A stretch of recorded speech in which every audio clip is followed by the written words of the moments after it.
Hello, everyone, and welcome to DePauw University, a private liberal arts college with an amazing history and even brighter future. If you're looking for academic excellence on a close-knit campus with great professors, you'll want to stick around for this.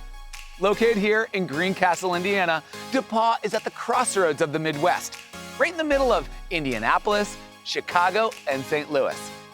I'm your host, Alex Boylan, and over the next 30 minutes, we're going to walk this beautiful campus and hear about the people and traditions that have drawn students to DePauw for 185 years. Graduates of this small school in America's heartland have traveled to outer space, won the Nobel Prize, founded media empires, and served at the highest levels of government. Today, we'll meet the new generation of DePauw students who carry that torch of leadership forward. Welcome to DePauw University. This is the College Tour.